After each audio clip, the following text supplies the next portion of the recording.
Gaslight, gatekeep, girl boss. These are the ingredients chosen to create the perfect power fantasy for young girls everywhere, but an extra ingredient was added to the concoction: burnout. Thus, the new working woman was born, one whose sole purpose in life is the advancement of her career and nothing else. In all seriousness, there is much to be said about how the image of a successful career woman has evolved from someone who's independent and earning money for herself to someone who dedicates herself entirely to her career, even to the detriment of her own health and happiness. In this video, I will be discussing a brief history of working women in the US, the modern media and social media depiction of career women, and how hustle culture leads to many girl bosses burning out. Historically, in the United States, the working woman has faced plenty of obstacles and challenges whenever she wanted to pursue a career. In fact, there wasn't always the opportunity for her to do so.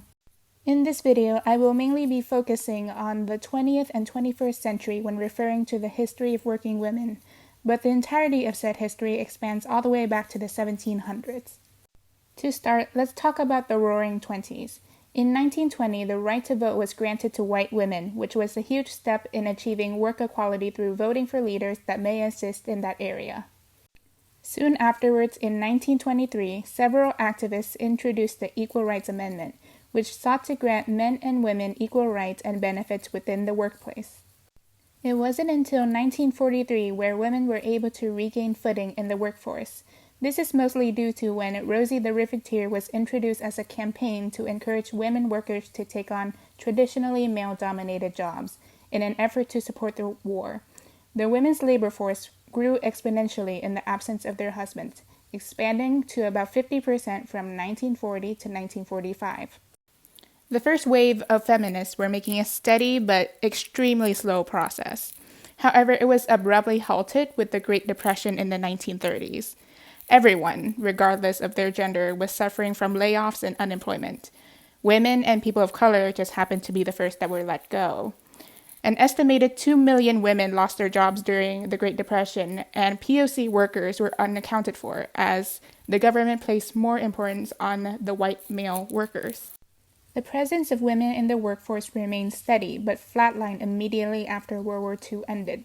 Suddenly, the men were returning home from war and wanting their jobs back.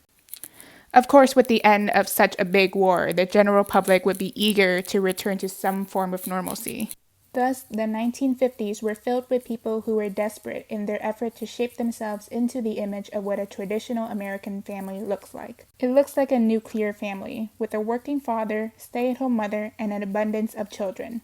A boom of babies. And with a boom of babies comes the need for women to take on the labor in their homes rather than the workforce.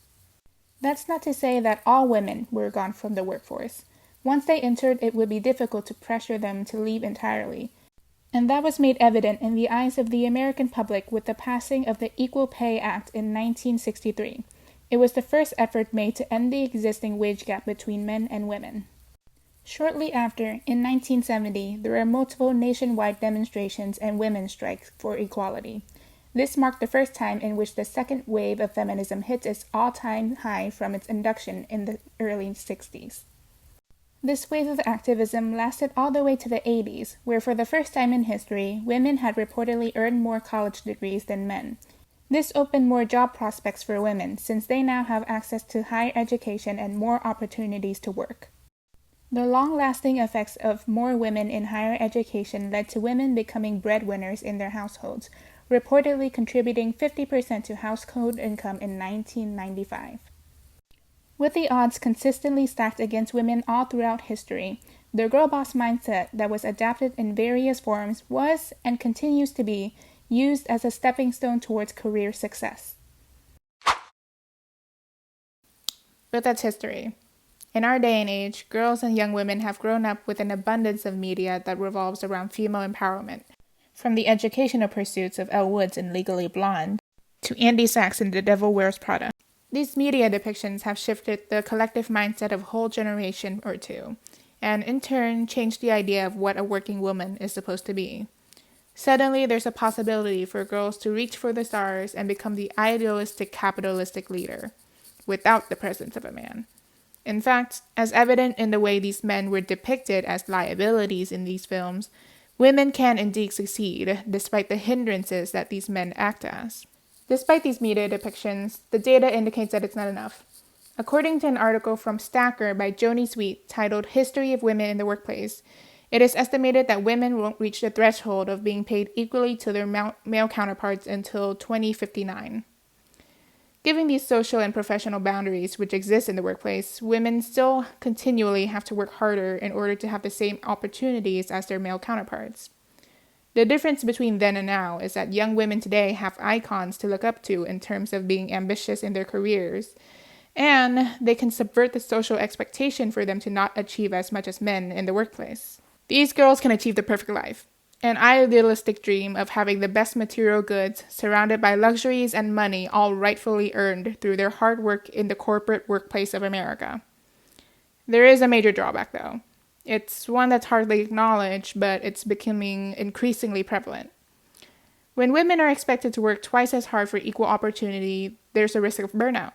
The girl boss mindset is a gateway for young working women to dream of a near impossible perfection and leads to overworking and exhaustion.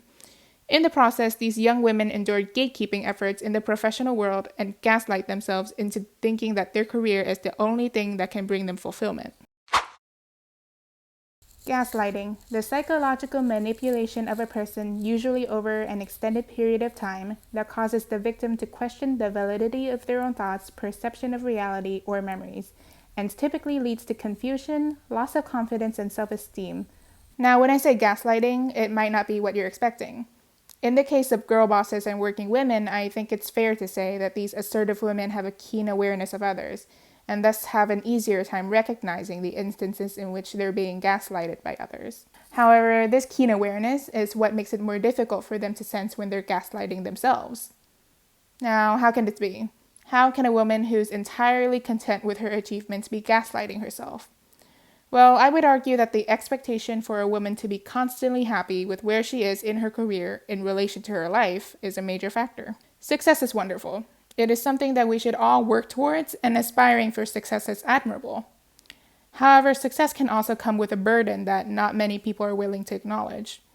The expectation for a successful person to be endlessly grateful and unwaveringly happy at the prospect of thriving in their career. With these expectations, there's an underlying feeling of pressure and the constant need to be doing more and achieving the impossible in order to maintain this position of success. And when the pressure becomes too much, these women tend to gaslight themselves into being happy with thoughts of, you can't be complaining when you've gotten this far.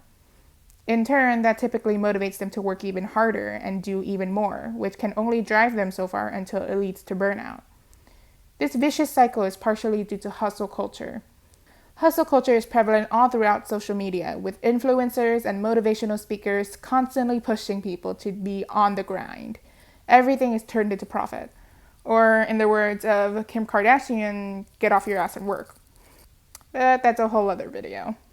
Passions become commodified, and every single hobby has to have a profitable outcome, otherwise it's a waste of time. The simple enjoyment of life is lost in the wave of productivity and how beneficial something can be towards one's career.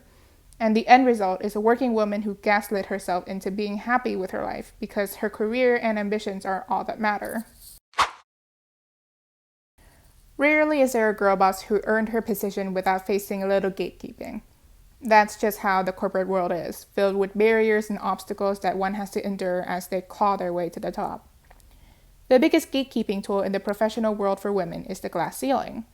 The glass ceiling refers to the unacknowledged barrier between a person and career advancement, which mainly affects women and members of minorities. So how do girl bosses break the glass ceiling? Overworking to the point of exhaustion. You see, there's a thin line between ambition and burnout, and when these girl bosses are tasked with the seemingly impossible challenge of tearing down a systemically built barrier that's been persistent in keeping them out, that thin line tends to blur. All of that without the guarantee of making a single crack in the glass. And even if these women end up breaking past the glass ceiling, what's waiting for them isn't any better. Most of us have heard plenty about the glass ceiling, but I'm sure less people have heard of the glass cliff. The glass cliff refers to when a woman or a member of a minority group achieves a position of high status, and in turn, they get stuck in a challenging situation with a high chance of failure. The glass cliff is a main indicator of an impending toxic work environment.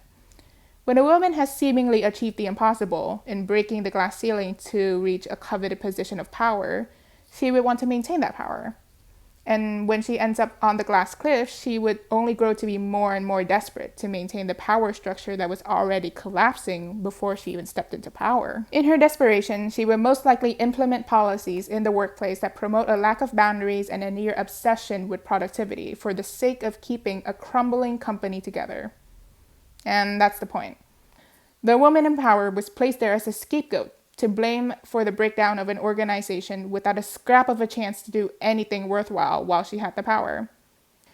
Both of these phenomena are the epitome of gatekeeping, and in turn they create a toxic mindset for young and ambitious women to obsess over success without anything to show for it.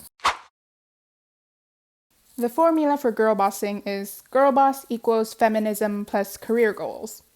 But does this formula apply to feminists of color? Or does it only apply to white feminists? Because no matter how much people want to ignore it, there is a difference between white feminism and intersectional feminism.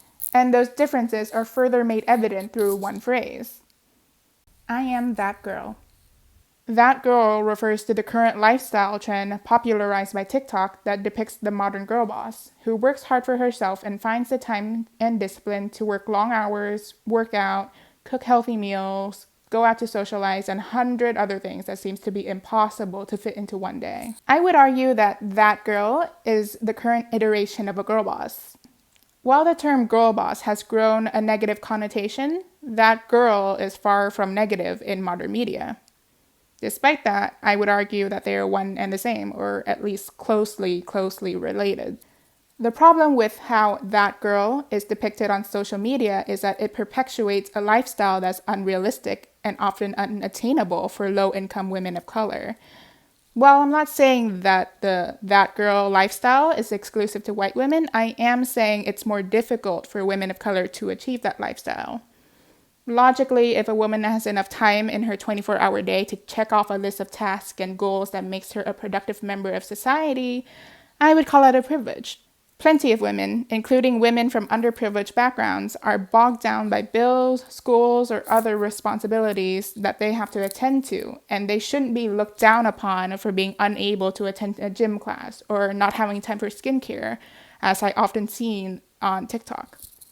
This issue has applied to the girl boss as well, and even with the gradual shifts in the terminology over time, there's still a discrepancy between what it takes to be that girl and what a real girl actually has. A real girl could be a woman of color who faces even more racial barriers in career success than white women. A real girl can be a woman from a low-income environment, whether they be white or non-white, and they would lack the resources for career success which would have been readily available for a woman of a higher income background. A real girl could be a woman without proper access to education, which would hinder her ability to gain the knowledge that would put her on a career path in the first place. That's why the idea of being a girl boss is not as simplistic or straightforward as one might expect. The expectation is that all girl bosses achieve their dreams through hard work and determination alone, but that doesn't address the fact that these girls have a starting point that other girls don't have.